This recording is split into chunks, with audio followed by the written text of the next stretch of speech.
Greetings to each of you, whether it's morning, in the middle of the day, or early evening in your part of the world. A very warm welcome to our guests and attendees joining us globally.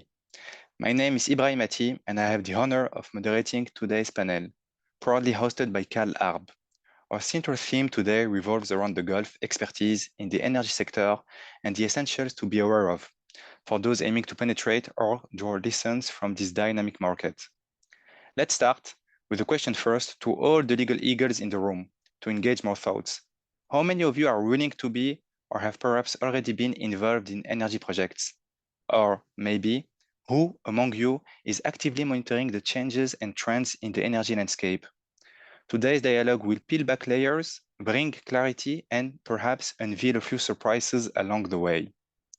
This compact session, lasting between 70 to 80 minutes, is a journey into the Gulf energy sector at a very transformative time with esteemed practitioners.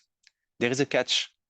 We'll be sharing 5 key insights that showcase the Gulf escalating role as a global leader in energy sustainability, fueled by unprecedented foreign investments. Indeed, many experts from California, renowned for the focus on green transition, are now increasingly engaged with the Gulf sustainable energy and construction initiatives. We'll be spotlighting innovative trends, regulatory shifts, and the art of dispute resolution, especially significant now as we globally turn to cleaner and more sustainable energy sources. For the audience, understanding the complexities of the Middle East is not just educational. It's critical for avoiding costly missteps in legal proceedings on projects within the region, amplified by initiatives such as the Saudi Vision. It's also vital for securing successful relations with clients there. Today, besides strategic insights, we will also be providing you with essential keys crafted by regional experts to navigate with confidence, energy, and sustainability as it growingly intersects with the Middle East, the major reference on energy projects.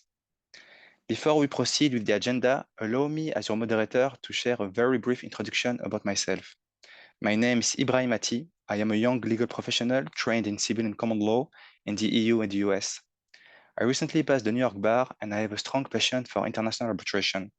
It's in this dynamic field that I want to play a role with innovative ideas while personally contributing to its future. My role on the steering committee for Young CalArb is also rooted in a desire to bridge diverse legal cultures and foster a deeper understanding within our international legal community for common objectives and challenges, whether in the West or in the East. But today is certainly not about me. It's about the incredible assembly of expertise, intellect, and experience we have on our panel. As we navigate today's dialogue, we aim to achieve 3 primary objectives: analyze the Gulf energy project transformations, explore project diversity within the Gulf, and assess South Korea's influence in the Gulf projects. Now, let's turn the spotlight to our panelists. Let's delve into the discussion, starting with the first panelist, Mrs. Balfaqih. David, please go to the next slide. Renowned for her presence in the Gulf region, Mrs. Balfaqih stands as the managing and founding partner at Balfaqih Advocates and Legal Consultants in the UAE. Her unwavering dedication to green arbitration and sustainability, coupled with her past tenure as director of the Dubai office of the Saudi Center for Commercial Arbitration, definitely marks her as a leader with vision in the field. The depth of Mrs. Balfaqih's experience ensures invaluable enrichment to today's discussion. هذا شرف عظيم. It is a great honor to start the discussion with you. Mrs. Balfaqih, my first question is, how do the fluctuating gas prices and evolving legislations in the Gulf region impact energy disputes? And what challenges and opportunities do these dynamics introduce to the resolution process? Good morning, good evening, and good afternoon to everyone attending this conference. I would like to thank California Arbitration for this very kind invitation and my fellow panelists for taking the time today. Today I would like to discuss as a start, and I'm sure as my fellow panelists will elaborate more and more with live examples of what I'll be speaking about, on the impact of the fluctuating gas prices and the evolving legislation and the evolving, I would say, landscape when it comes to speaking about energy and gas usage. There's multiple elements that goes into this discussion. The first one is the actual status of the market, which is very, very much fluctuating market that provides certain challenges to the legal industry in terms of managing disputes arising from the changes in the gas prices. And the other topic that will be covered, I believe, by my dear colleague Antonia Burt, in terms of the changing landscape altogether in the energy field. When we're speaking about energy, we no longer are speaking about fossil fuels only, but we do speak about renewable energy. And with the mandates coming out of the Gulf region and more recently COP28 into adapting into newer or alternative energy sources, that definitely impacts A, the legislation, B, the type of disputes that we see within the ADR field.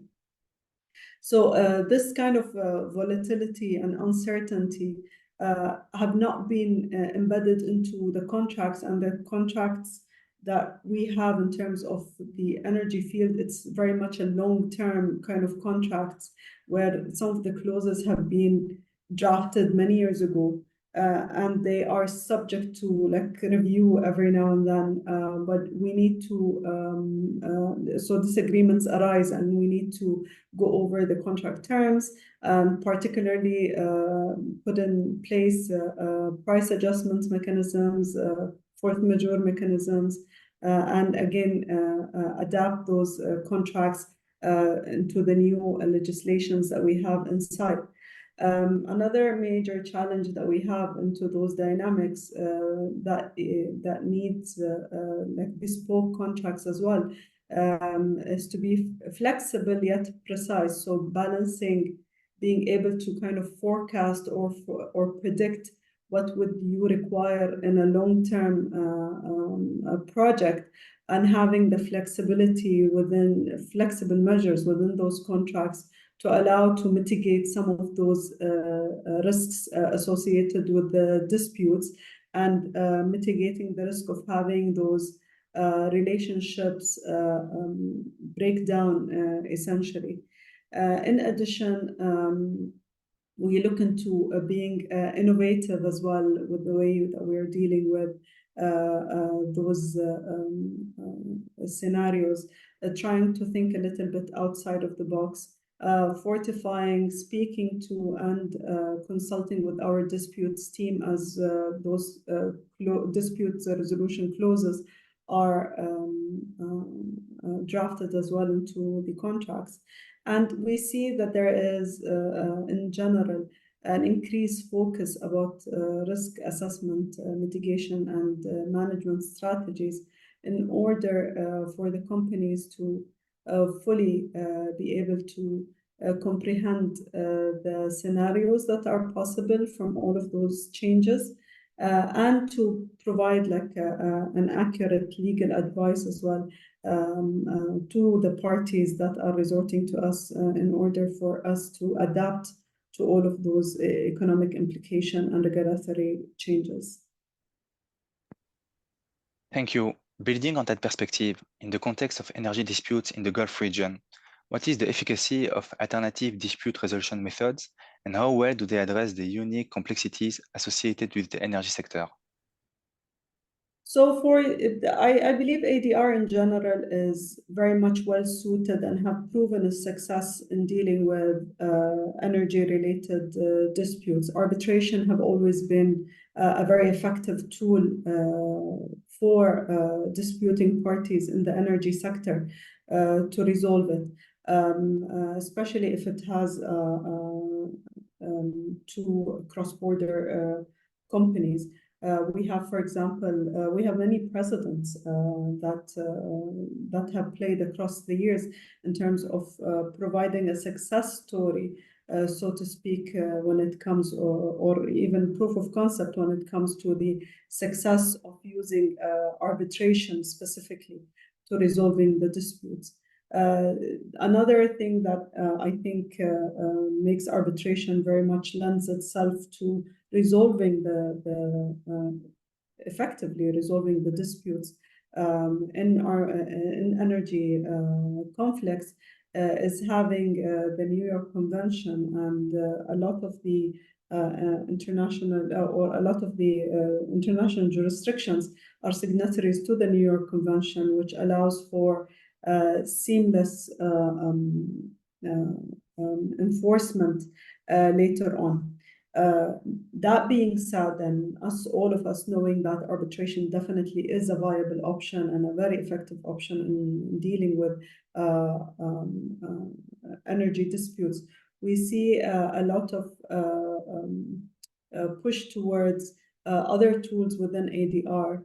That time would only tell if they are as efficient as arbitration in resolving those disputes. The energy disputes in its nature is extremely complex and it can take a very long time. So it might be advisable for the parties to engage either before or during even the dispute itself in some mediation for certain types of claims that are related to the main dispute. There is a lot of awareness that is being raised to the value and the positive effect that mediation might be able to bring to the table when it comes to all type of dispute, not only energy dispute, but specifically for complex arbitrations internationally. Some of my colleagues might agree or disagree depending on which side of the table they sit on or their own experiences.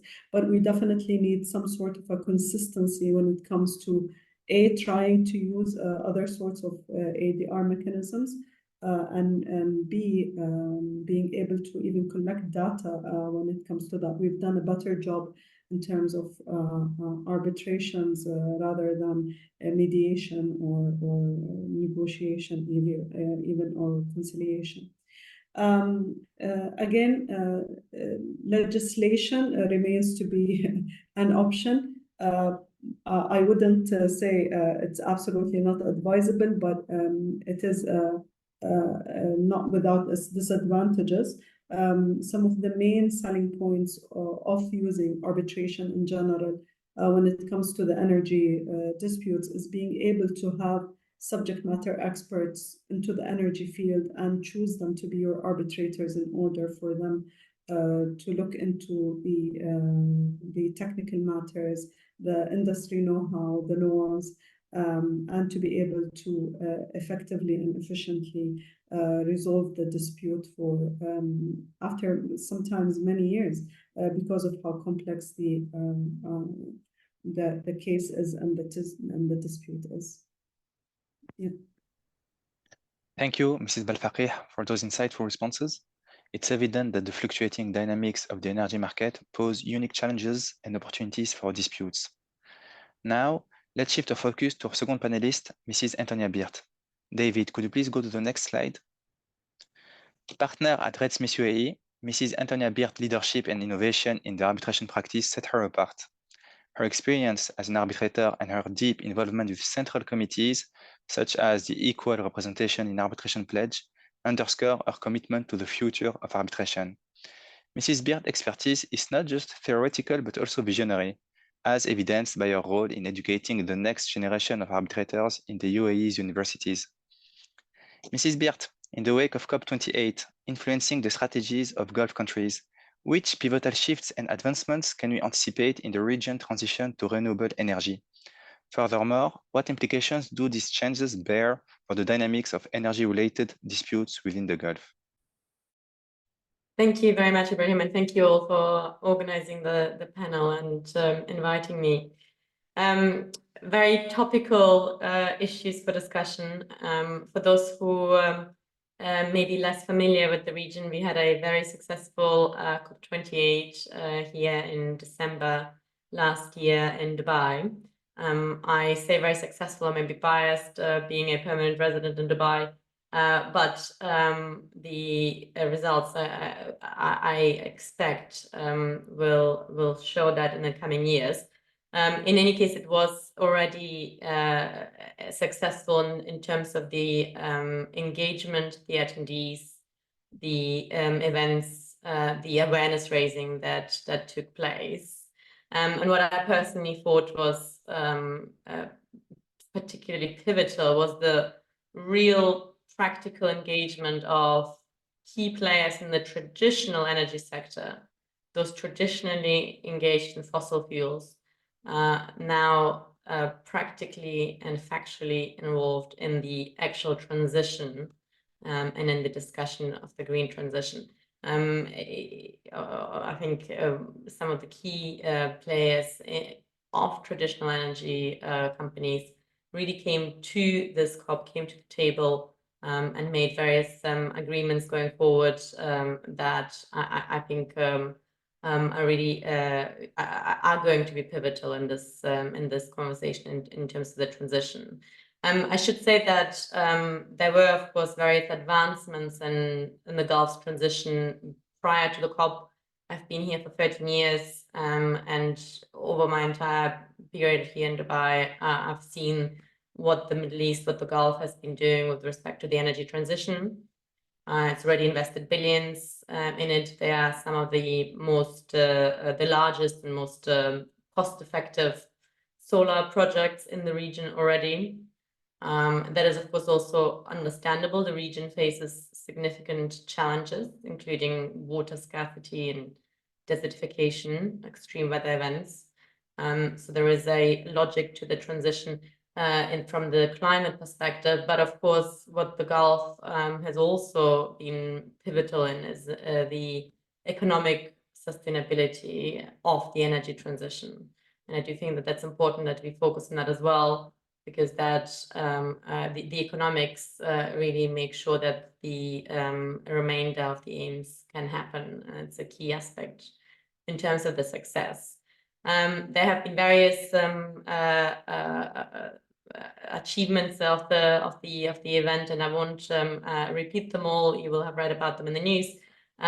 What I personally thought was particularly interesting is the fund, which was a new fund that was created dedicated to addressing loss and damage from climate change.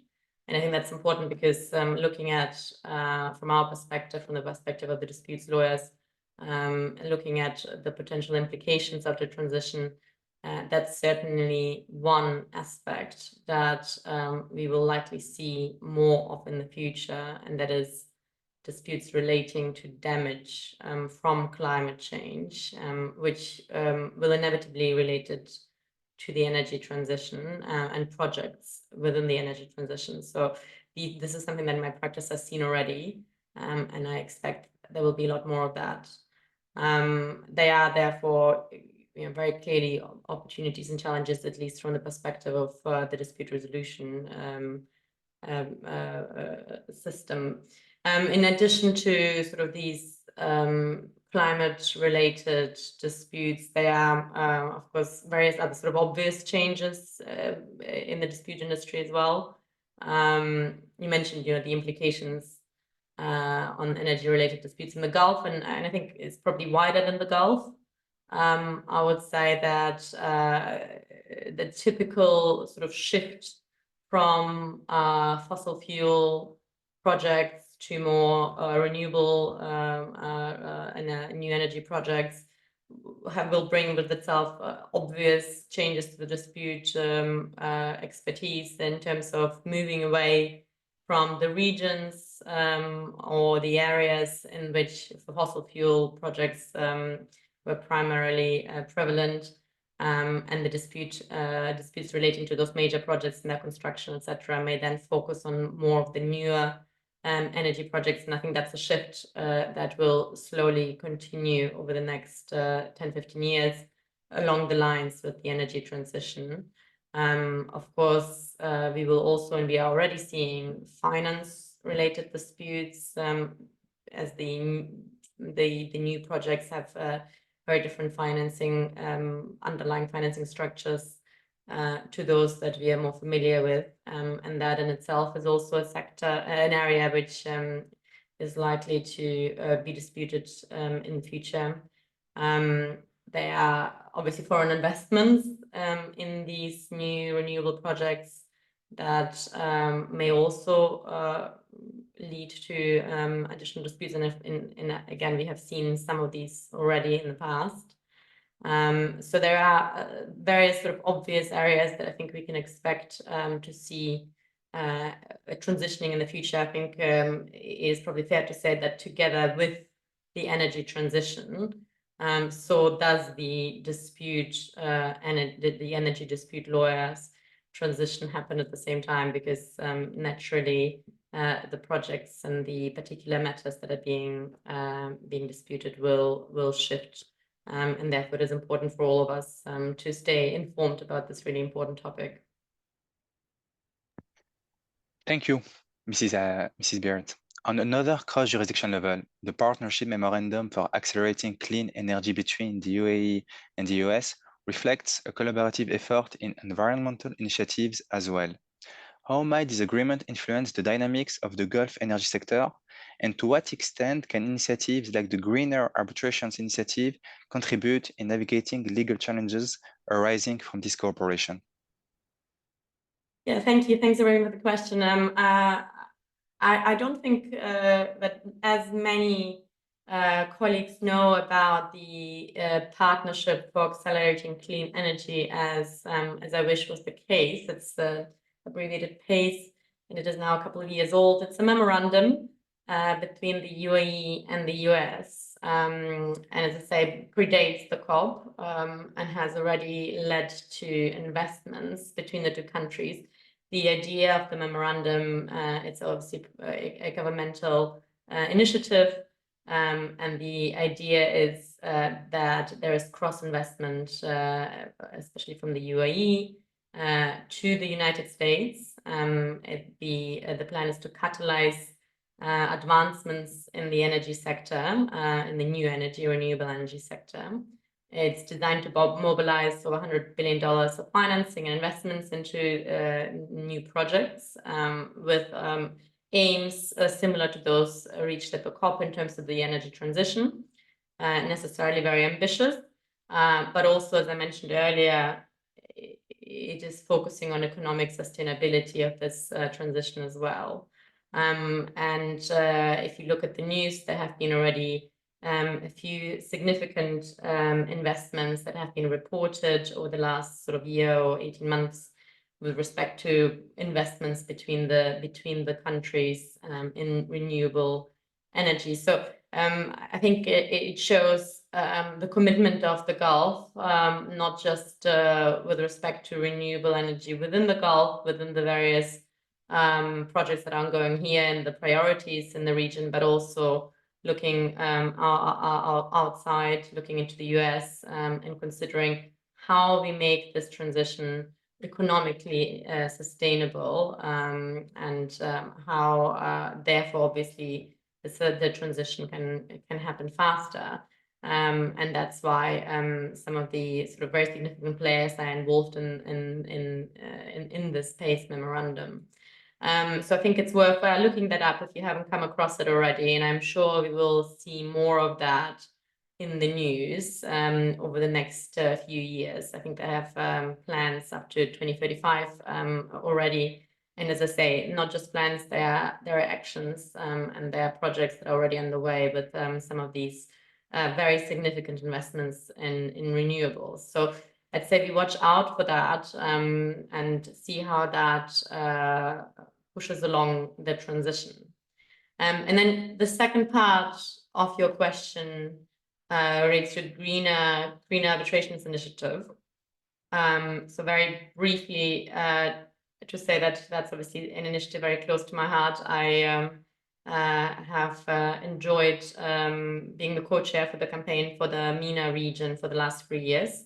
have now handed over to a new committee. So I hope you'll look up the campaign and the committee when you have a moment. The campaign, for those who don't know, aims at reducing the carbon footprint of international arbitrations. So really specifically looking at our industry and coming up with various ways of behavioral change for the arbitration industry. So we are promoting various ways of environmentally responsible arbitration practices. So please do have a look. We have protocols that have been prepared for various actors in the arbitration industry that give really practical advice on what can be done to reduce the energy impact of arbitration. I would say that the initiative very much aligns with the energy transition. It brings the dispute resolution process in line, I would say, with the principles of the green energy transition. So there are certain commonalities, and clearly, while we can only make small steps with the green arbitrations campaign, there's still steps in the right direction, and steps along the lines of, as I say, the aims of the transition. My hope is, my thinking is that as we see more energy transition related disputes, we also see more awareness of issues related to the climate, and thereby hopefully also more awareness of green arbitration. I do think these go hand in hand, and I hope the campaign and its aims will become more prevalent as we also transition away from fossil fuels to renewables.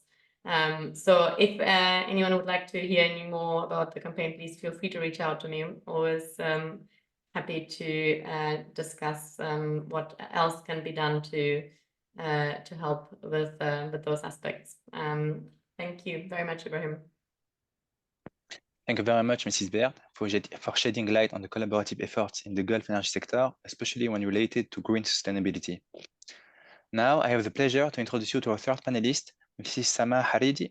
David, please go to the next slide. A very strong figure in the international arbitration field, Mrs. Haridi dual training in civil and common law and her trilingual proficiency make her an exceptional force in bridging the East and the West.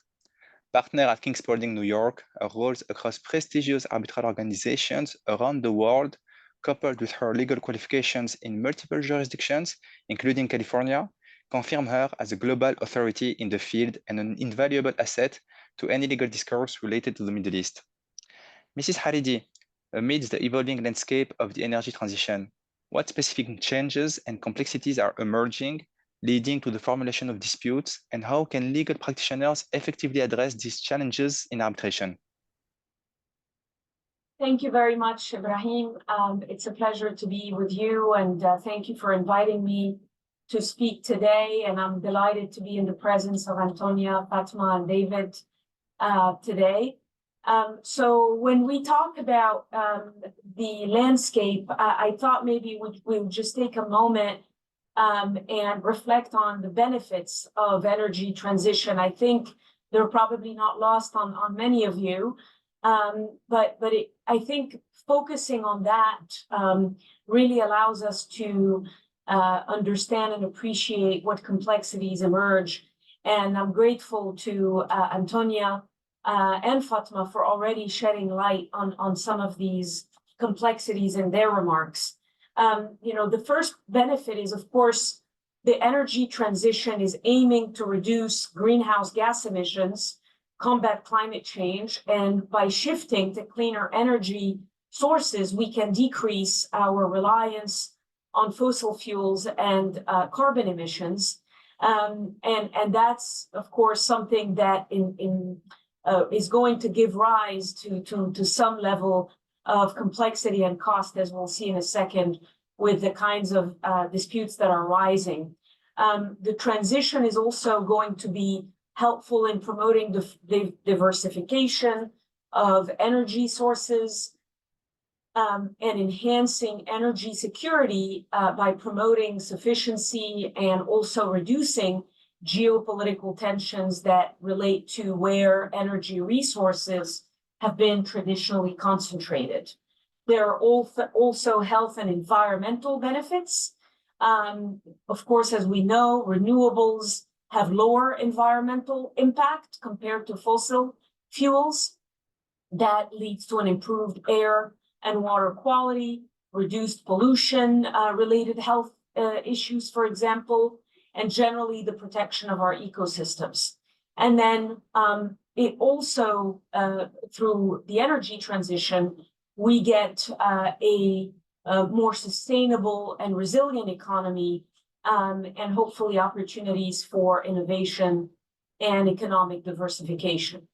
But as we focus on how to achieve all of these objectives and the associated benefits, I think one quickly sees when we're involved in our field that these good changes do not come without a significant cost in terms of monetary cost and in terms of disputes that are often arising out of these changes. And I'll mention just 4 general types of disputes that we are seeing and complexities that are arising out of the energy transition. The first relates to stranded assets. Stranded assets typically are understood as assets that have become obsolete because the circumstances have changed. For example, due to technological advancements or regulatory changes or shifts in the market demand. These are basically assets that cannot generate the expected economic returns anymore or recover their investment value. And oftentimes we'll find that this term is used in the context of fossil fuel reserves that basically become stranded due to efforts to combat climate change. And across the globe, we're seeing a dramatic increase in disputes and lawsuits and regulations also that require companies to reduce their carbon emissions. And that leads to companies having to allocate their losses, hence this concept of stranded assets. So those are certainly giving rise to a number of disputes.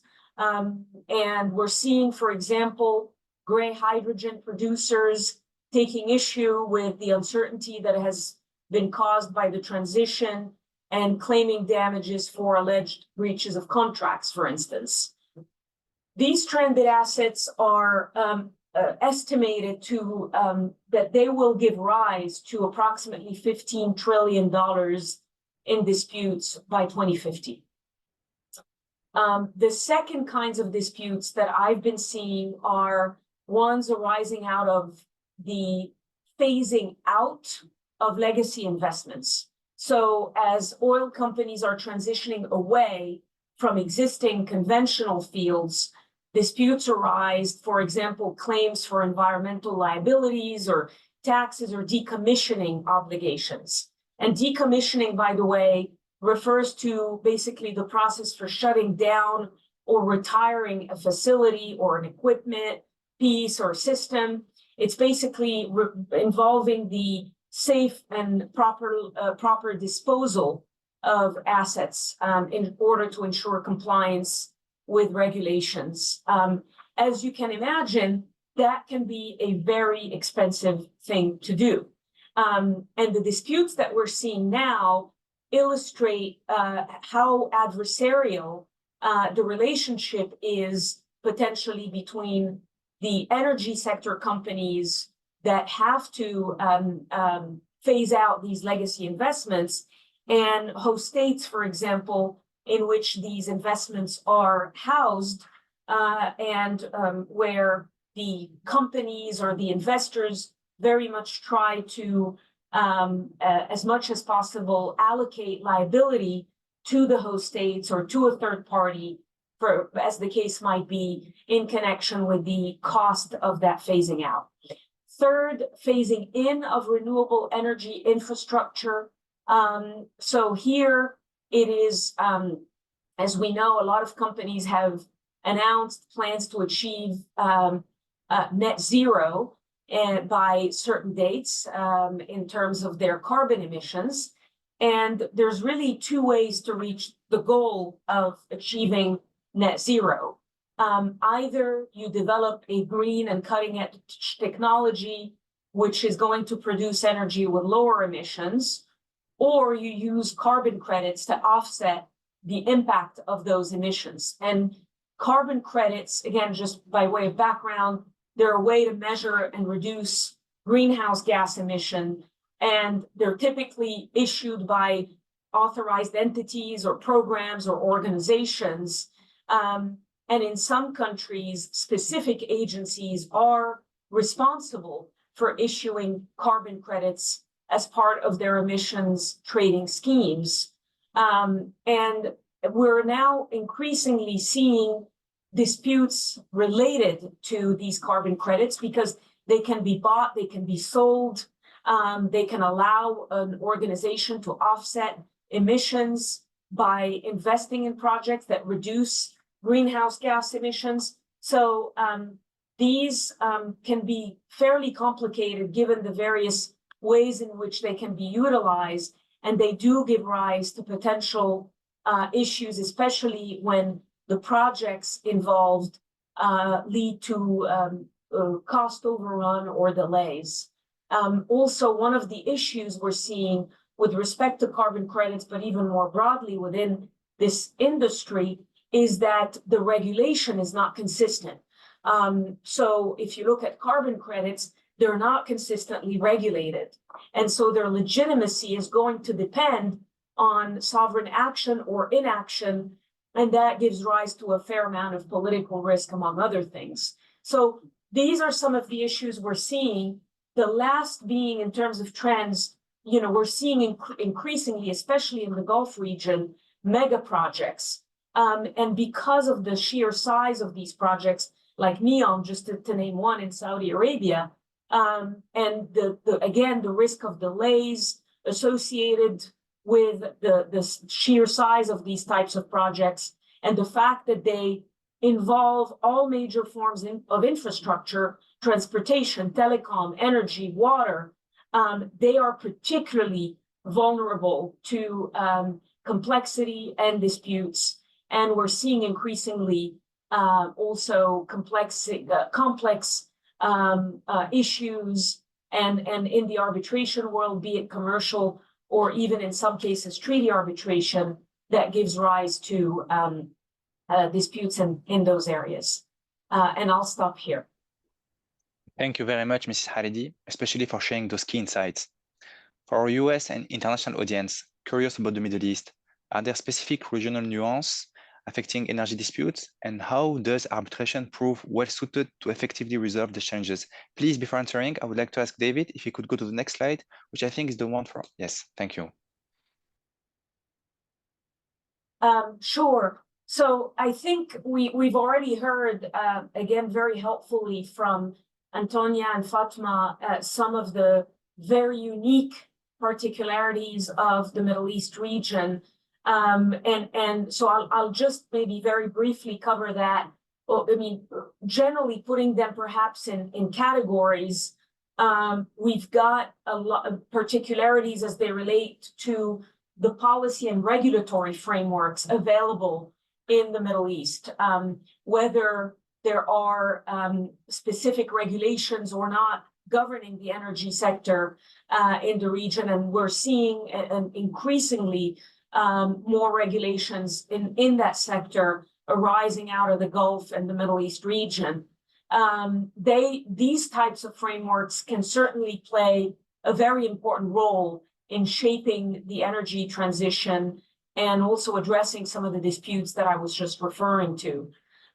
Also, something very specific perhaps to the Middle East is, different regions may have varying energy mixes and varying resource availability. So regions that may have abundant solar resources might prioritize solar, while those with strong wind resources might focus more on wind energy. There's also socioeconomic factors that might impact how we look at energy transition.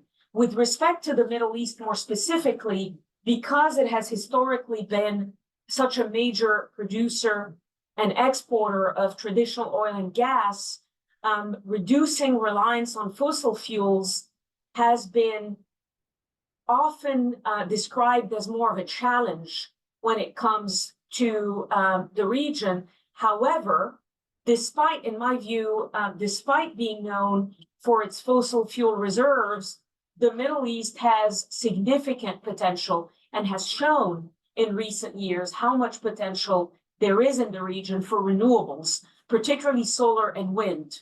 And there are a number of countries in the Middle East region already working towards economic diversification to reduce their dependence on oil and gas. And there is an increased recognition in the region of the need to address energy transition and of the need to take steps to facilitate transitioning towards cleaner and more sustainable energy systems. So we're, I think, very much in the region cognizant of the importance of addressing the transition, reducing reliance on traditional oil and gas. In fact, we've even seen in my home country of Egypt, the first fatwa for the fight against climate change based on Islamic law principles, which was issued in October of 2022. And it comes as part of, again, these efforts to work towards sustainable development goals and addressing climate change problems. And that fatwa addresses, for example, not encouraging using hazardous materials or excessive energy consumption, and prohibiting the use of certain types of pesticides, just to name a couple of examples.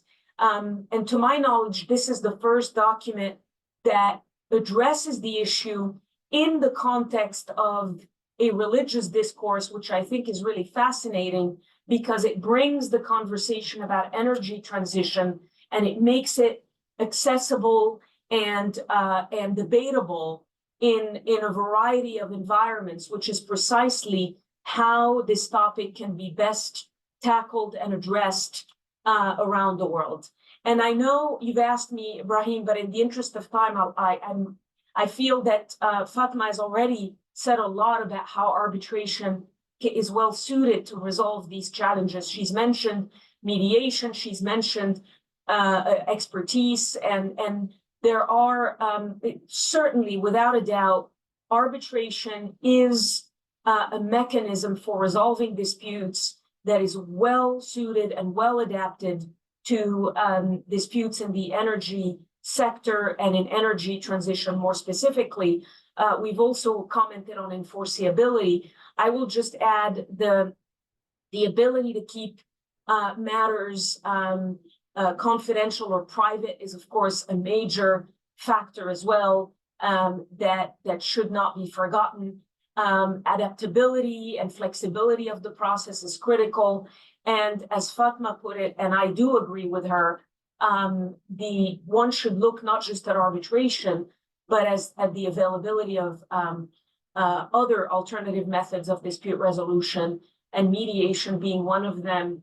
And the importance of mediation in this context cannot be overstated, in my view.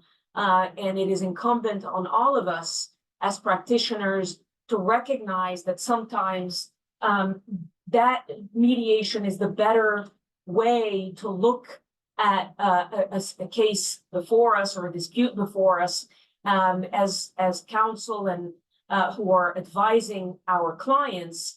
We should be very much aware of when is the right time to consider mediation, when is the right time to raise it with our clients. It's not a sign of weakness to raise it, and there are a lot of benefits indeed to seeking resolution through mediation, not just through arbitration.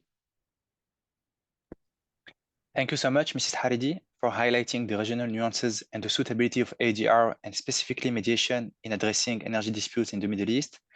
Thank you so much. David, could you please go to the former blue slide as you are turning our attention now to our fourth panelist, Mr. David Hume. Just the one before, the blue one.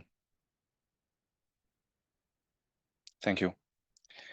Partner in the international arbitration practice at Sherman Sterling UAE, soon to be Allen Overy Sherman Sterling, Mr. Hume has a deep understanding of complex arbitration and litigation in the energy sector in the Gulf. He offers an expert perspective on the different challenges and risks faced by stakeholders in various energy projects.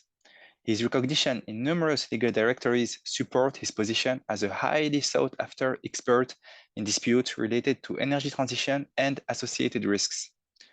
Mr. Hume, how do economic, regulatory, and stakeholder considerations differ across various energy projects, including nuclear, solar, captive renewables supporting hydrogen production, and gas-fired plants? And what distinct risks do these differences pose? Thank you, Ibrahim, and David and California Arbitration for organising this session, and to my co-panelists for the interesting thoughts so far. So I think to begin with, the Gulf is a really interesting region to look at the different sources of energy and their risks because of three factors, really. The first, the amount of capital that's available to deploy on energy projects. There's a windfall of natural energy resources that require to be invested. They've been invested in various ways, and energy projects is one of them. Two is the recognition reflected in COP28, as Antonia's spoken to, of the need for diversification. It's an existential question for countries in the Gulf region. The need to diversify into other industries than oil and gas and energy sources as well. And the third point that makes the Middle East very interesting from an energy perspective is the ambition of the projects related to the capital that's to be expended, because they can deploy that capital at scale. You see that ambition in places like Dubai and how that's changed dramatically in the past decades. And the similar level of ambition will be brought to bear on the energy transition. So bearing all that in mind, I'd like to kind of touch on the different types of energy projects that you may see. So first of all, I'd like to talk about the really high capital expenditure type projects. And Samar mentioned NEOM in Saudi Arabia. For those of you not familiar with NEOM's hydrogen project, they're going to produce 600 tons of ammonia per day by producing some 4 gigawatts of electricity that will fuel the electrolyzers and that will convert the hydrogen into ammonia for export. And that's going to be with solar and wind as captive power sources. And that's bringing together an international consortium. They've obviously never worked together previously to deliver a project of some $8 billion. So it's a mega project. And interestingly, from a regulatory perspective, it's being done in a free zone where the regulations are being drafted for the NEOM region in Saudi Arabia as well. So it won't just be Saudi law that applies to this. There's a whole new set of regulations that are being developed for the region that this power project is going to be located. So a really interesting approach to delivering a new technology project at scale. The challenge with that project is not just bringing parties together, new technology together, but it's finding the market for the end product, because hydrogen is not something that many of us will pump into our cars as yet. But the bet is that in the coming decades, there will be hydrogen cars on the road, hydrogen trucks, hydrogen transport, hydrogen industry, and various countries, including Japan, Germany, and so on, are investing in that infrastructure in their own domestic industries as part of their decarbonization. So the hydrogen part of the NEOM project is very interesting, but it comes with an implicit risk, which is there a market for the product? Now, there's a 30-year offtake agreement in place through Air Products, and they've taken that risk.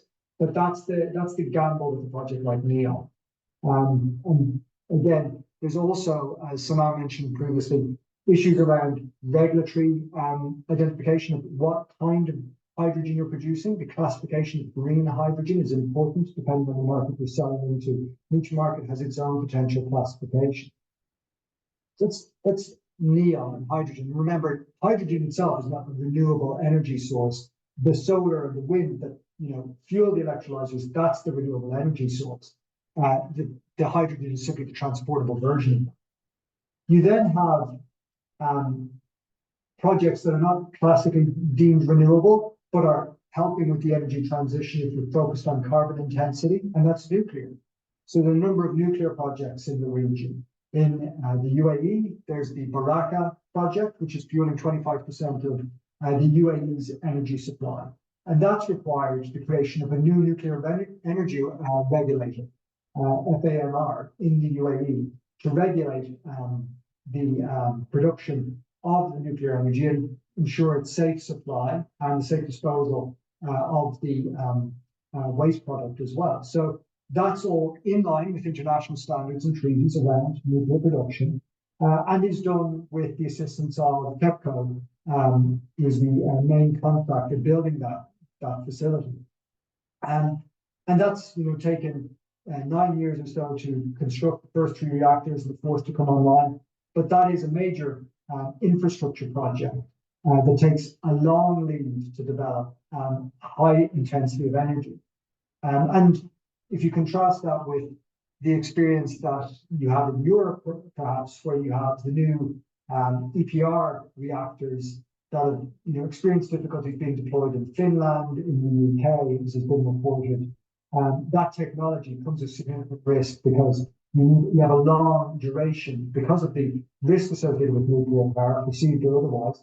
You need a high level of regulatory safety, and that means that the concrete you use, for example, has to be subjected to the most stringent standards that you can possibly imagine. The welds have to be done to a nuclear weld standard, so that the delivery of that project is necessarily more challenging because of the high standards involved, because of the energy source.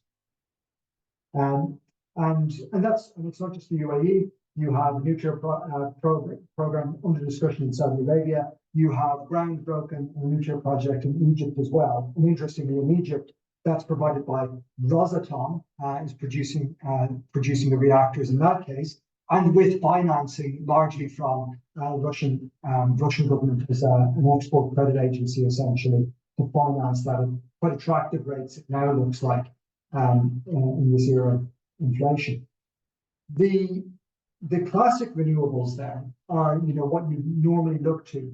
Interestingly, wind has not been as popular on most parts of the Arabian Peninsula as you might think. It's been largely solar, and solar is facilitated in the region by the fact that large areas of land are under government ownership, and so the classic issue you face with large deployment of solar is land use rights in North America and Europe and Asia. It's getting access to the land. Here it's easier to do.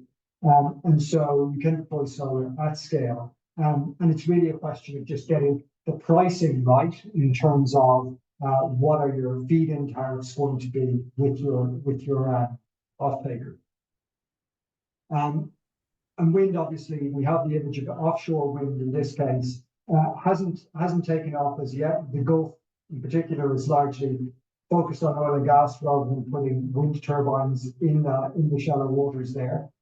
Maybe that will change in the future, but wind offshore in particular is facing its challenges in terms of engineering in particular and defects among some suppliers has caused an issue in the past. There's an interesting case in the UK about fitness for purpose of wind technology in terms of its useful lifespan and what we'd expect from a wind turbine in that regard. Related to all of this, of course, is the kind of question underlying renewables, which is a risk that a lot of people don't recognize, which is that they have their design limits and they can only operate safely, especially wind turbines, but also solar can only operate within certain conditions. The thing about climate change is that the rate of change is not something that we can control. And the rate of change that some of these facilities, which have 20, 30-year lifetimes in terms of their engineering and their project economics, that may be subject to change, that the design limits of these facilities may be exceeded at year 15 or year 20, simply because of the rate of climate change that we haven't possibly anticipated. I should say that also applies to energy adjacent projects as well. When I say energy adjacent, I mean projects for industry that are simply being made more efficient to reduce the country's carbon footprint. So in the Gulf region, for example, you have a large amount of desalination. So, you know, applying power to desalinate water, you can do that very inefficiently in terms of electricity consumption. We can use modern technology to be much, much more efficient, and even use some captive renewables to make that desalinated water even greener. But the problem is, as you may be aware, the oceans, the seas around the world are increasing in salinity. So a further issue that we may face is that the salinity of the water that we're trying to desalinate may well exceed the design limitations of the technology deployed to desalinate it. So again, there's another issue there about rate of change that we haven't, I think, fully digested yet, haven't fully been able to model, simply because it's not possible to model possible. That's a quick whistle-stop tour of, you know, large capex projects, classical renewables, and energy adjacent industry.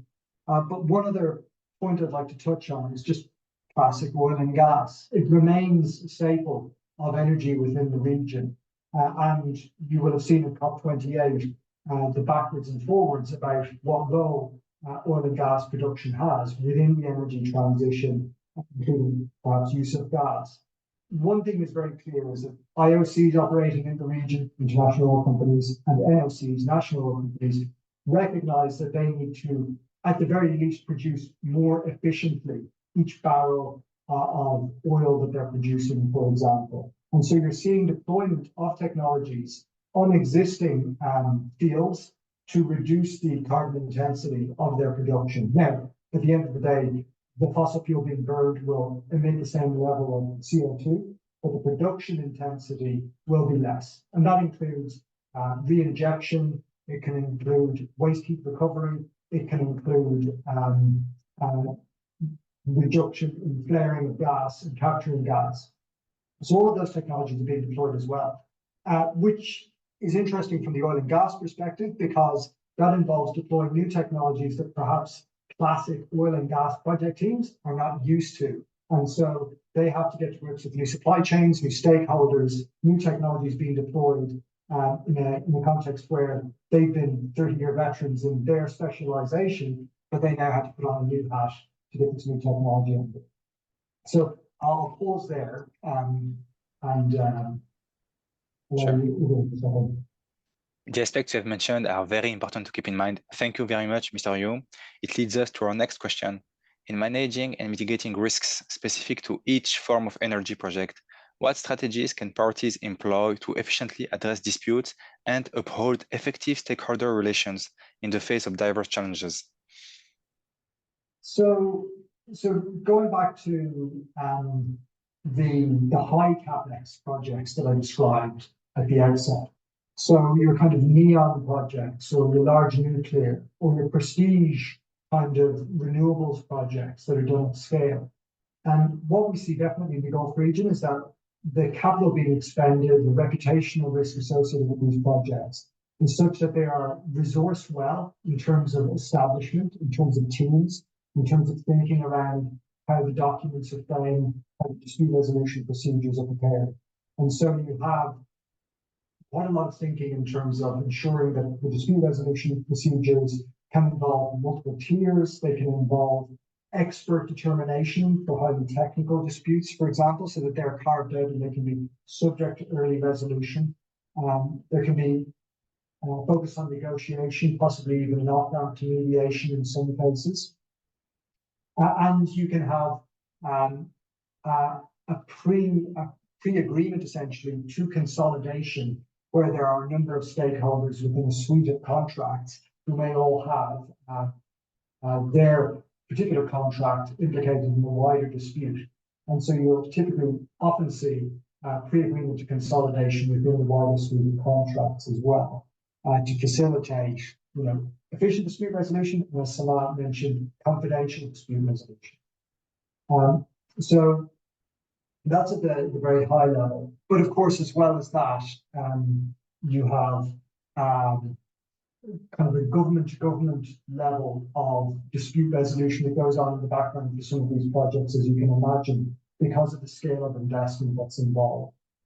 So for the Egyptian example is, where you have that level of investment and that level of credit support, the scope for a dispute to arise in the project is not going to necessarily be through a classic arbitration, but there will be other levers that will be pulled before you go into an arbitration.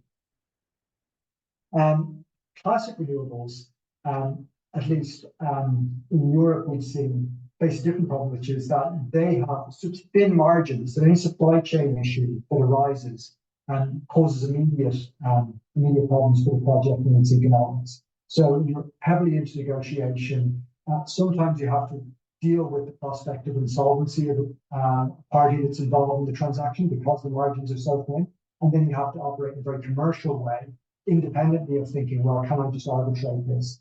Because that may not be an effective mechanism for you in an insolvency scenario. You need to find another way to reach a commercial resolution. That said, there's also the very interesting point that Samar picked up on, which is the energy charter situation where you have the phase out of tariffs, for example, that have attracted you into a market that will ultimately damage your project economics, even though you relied upon what was promised to you.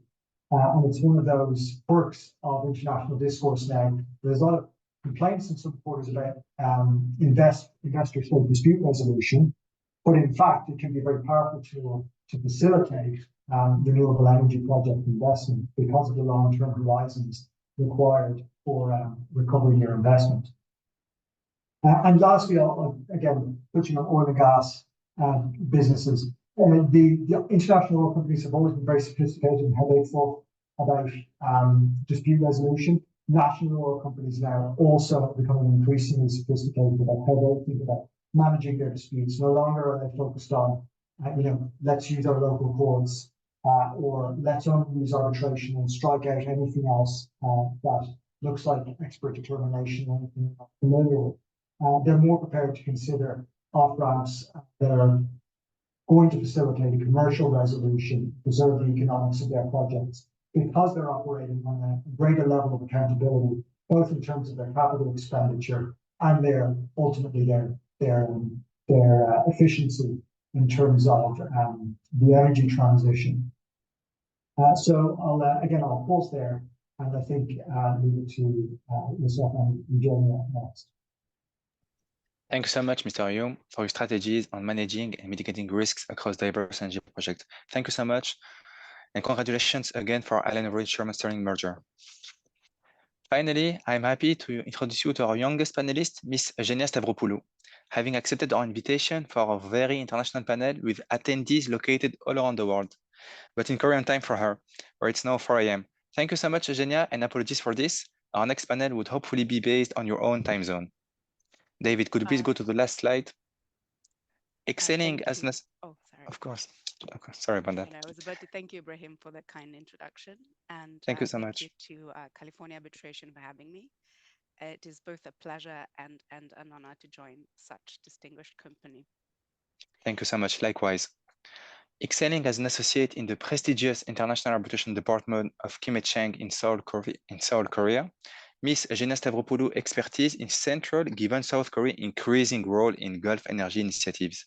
Her experience with Korea legal strategies provides a seasoned perspective on the growing East synergy in the energy sector. Eugenia insights will deepen our understanding of Korea's ambitious projects in the region and elucidate their broader implications for the global energy landscape.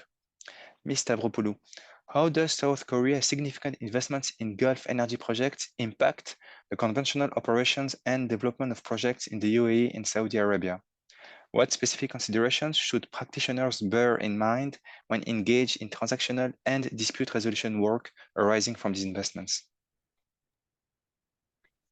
So these are particularly interesting times for the relations between South Korea and the Middle East. But as you know, they're not of recent vintage. So I think it is important to first understand how Korea came to have such an active presence in the Middle East. And that is especially so in the infrastructure and the energy sectors. It all started in the early 1960s when I believe the Shah of Iran permitted Korean companies to build oil refineries in Korea to process imported Iranian crude oil and then export it back out to the world. So with the money earned from crude oil refining and the experience building heavy duty process plants, South Korean companies could leverage to pursue mega projects outside of Korea. And the Middle East presented itself as a natural venue for them to exercise their talents, so to speak. So in the 1970s and 80s, we see Korean conglomerates like Hyundai and Daewoo start making inroads to Saudi Arabia and other Middle Eastern countries by participating heavily in the construction of massive infrastructure projects. Uh, in contradistinction, the 90s and early 2000s proved to be a bit of a stagnant period, but we see an uptake again in South Korean participation in infra projects as of 2009, 2010. So this boils down to more than 30 years of intense Korean presence in the Middle East, with Korean conglomerates building up their expertise and trying to tailor their approach to the needs of the local market, the local players, as well as the local climate and weather conditions. And while they brought with them evolving expertise and manpower, and a small parenthesis, I believe that from 1975 to 1985, nearly 1 million Koreans worked in the Middle East, and more specifically in Saudi Arabia, Libya, and Bahrain. Uh, the same companies continued to grow side by side the local project owners, employers, and really strive to meet the needs that came with such unique and massive projects. Which kind of naturally leads me to the second part of your question, which is the one I will mostly focus on. That is, what should one be aware of when engaged in transactional and dispute resolution work arising from these projects? Now, Korean companies and investors, especially in the infrastructure and energy sectors, are becoming increasingly sophisticated. They have dedicated legal departments with plenty of negotiating and ADR expertise, and they often rely on outside counsel with considerable international experience, like Kim and Chang, for example, to help them navigate commercial negotiations as well as dispute resolution. In general, I would say that Korean contractors are believers in good faith negotiations and in building lasting and mutually beneficial relations, but they're also increasingly not afraid to engage in both commercial and investment arbitration. That being said, we have recently noticed a shift in favor of mediation, which I think was mentioned before, including in large-scale projects as well as in potential investment disputes. So kind of trying to nip investment disputes in the bud by engaging in mediation. Uh, and that keeps things flexible, which is something that Korean companies are particularly interested in, as well as more likely to salvage the underlying commercial relationship with the local Middle Eastern parties.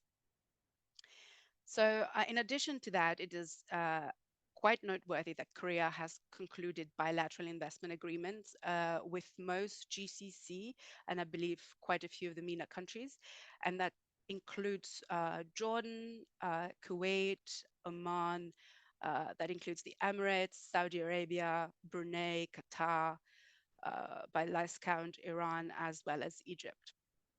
In addition to that, we've seen the recent conclusion of a couple of free trade agreements. And these include the Israeli Korea Free Trade Agreement, which was initially signed in 2009, but was recently in 2022 renewed, and which has an investment chapter and that includes investor-state dispute settlement. We have the announcement in October of 2023 of an Emirates Korea bilateral trade agreement, and that came in the form of a comprehensive economic partnership agreement. Now, we don't, not much is known about this new CEPA, but it is expected, as per comments made by both sides, to further boost the green energy ties between the two countries, which kind of also complements the free trade agreement that was recently signed between the GCC countries and South Korea in very late December 2023. So again, we don't know much about this most recent agreement, but we do know that it outlines a gradual elimination of tariffs implemented in stages over a period of 20 years. And this will include tariffs on energy products that get exported from the GCC to Korea. Again, I hope this answers your question for now. I'm happy to elaborate if further asked by the audience or by you, but I just wanted to give you a general idea of how Korea came to be so very much involved in Middle Eastern energy projects. Thank you. Thank you. Thank you so much, Eugenia. It's already very complete. Thank you so much. I would like to discuss maybe the Baraka project that Mr. Hume very briefly already mentioned. Could you please elaborate on the significance of the administrative agreement between the UAE and South Korea in managing nuclear export permits for this Baraka project? What legal dynamics does this reveal about the evolving nature of energy partnerships between the Middle East and the Far East? And how might these dynamics translate into novel opportunities for both regions? Signed between Korea's Nuclear Safety and Security Commission and the Emirates Federal Authority for Nuclear Regulation. And the purpose of that agreement was to simplify and to expedite the process for the issuing of nuclear export permits. Before I unpack this question, let me just provide some quick context. Around 2009, in 2009 actually, the Emirates awarded to KEPCO, which is the Korea Electric Power Corporation, the largest public power electricity utility here in Korea, the Baraka Prime contract, which was at the time valued, I believe, at 20 billion US dollars. So KEPCO and the construction and the consortium, of companies it led undertook to first design, then built, and in turn help operate all 4 nuclear reactors of the Baraka plant, which I believe is the Emirates' first nuclear power plant, the first in the peninsula and the second in the GCC overall. So in that context, the Korea Nuclear Safety and Security Commission had to issue some 4,000, if no more, export permits for the equipment necessary to construct the Baraka plant. And this included reactors, steam generators, it included nuclear fuel and other related technology. The purpose of this latest 2023 agreement, and it's not the first of its kind between Korea and the UAE, but it did manage to expedite the process of exporting related material by up to 6 months. It came at a very pivotal time for the Baraka project, which was finalized around November 2023. When the 4th and final unit of the plant was completed and then put in operation. Now, nuclear export controls is a highly nuanced and technically extremely complex area of law, and it involves different regulatory regimes, multiple statutes across many different jurisdictions in this case. And in fact, not the subject of today's discussion, but it is worth mentioning that this agreement, coupled with others concluded between the Emirates and Korea in early 2023, serve to underline the increasing focus on nuclear power as part of both Korea's, green engagement in the Middle East. So of particular importance among the many other agreements and memorandum of understanding signed between the Emirates and Korea was the signing of the Net Zero Acceleration Strategic Cooperation Memorandum of Understanding, uh, which was signed by the Korea Hydro and Nuclear Power Corporation on the one hand, and the Emirates Nuclear Energy Corporation on the other.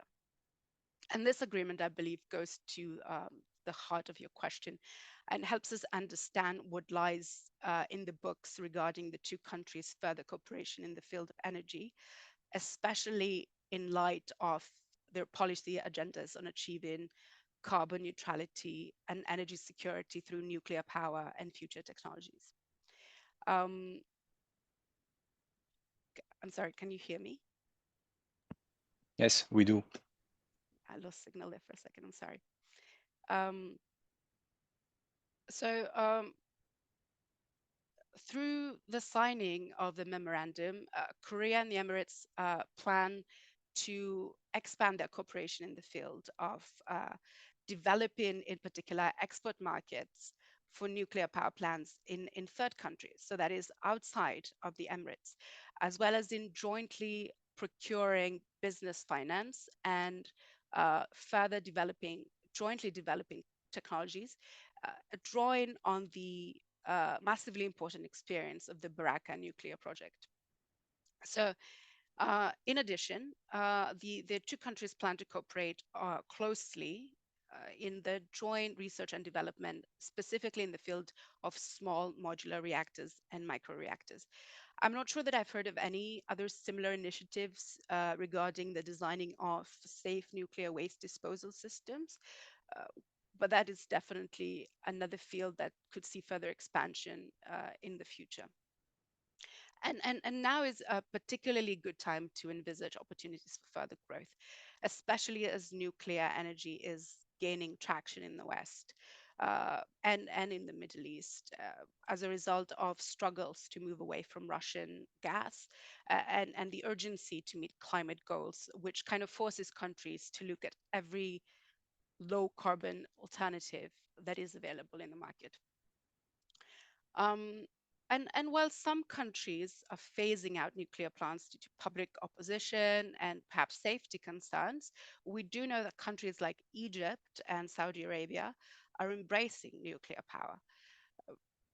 So South Korean companies, which are at the forefront of the technology, have already expressed interest in participating in the building, for example, of the first nuclear power plant in Saudi Arabia.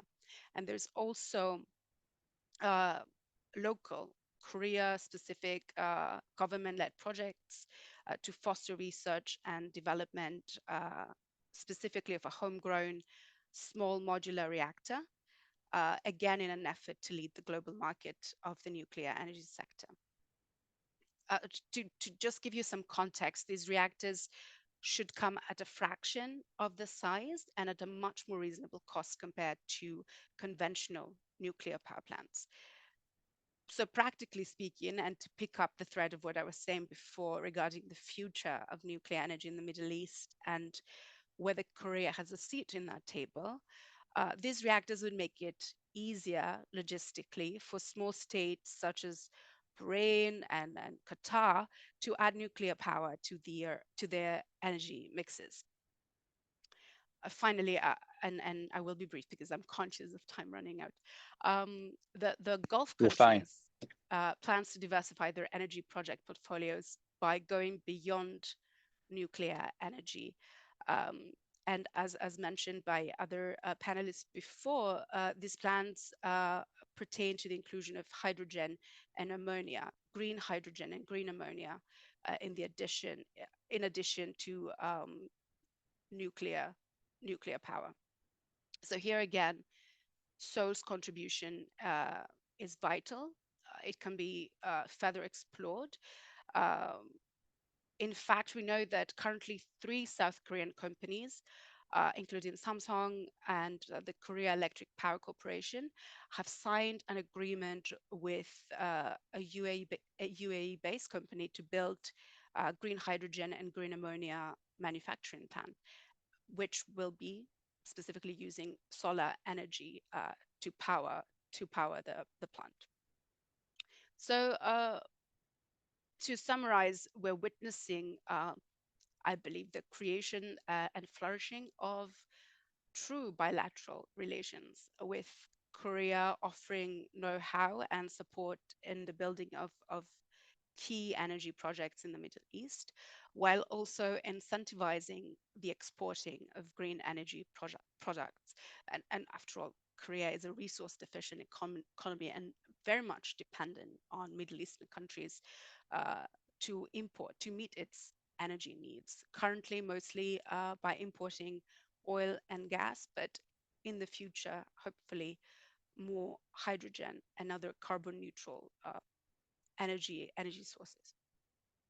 So Korea is committed to reaching its carbon neutrality goals, and thus very much open to exploring new and greener power sources, while, as I said before, also providing sophisticated and extremely high-end energy infrastructure solutions to its trading partners, hopefully by maintaining a very robust presence in the Middle East. That will be all from me, but happy to answer any questions you or the audience might have. Thank you. Thank you so much, Ms. Stavropoulou, for your detailed exposition on the legal dynamics of ventures between the Middle East and the Far East, which also concludes our panel discussion. As we have indeed reached the end of our journey through the Gulf and the Far East, I would like to thank again the audience and to extend my gratitude to our panelists. Thank you so much. The insights shared today not only shed light on the current energy landscape, but also paved the way for innovative approaches and US collaborations with the Middle East and the Far East. Thank you for joining us at Gulf Echoes, a global dialogue on energy developments hosted by CalArb. We look forward to continuing these important conversations in the future and, of course, to meeting you in person in a few weeks for the third edition of California Arbitration Week. Thank you once again and take care.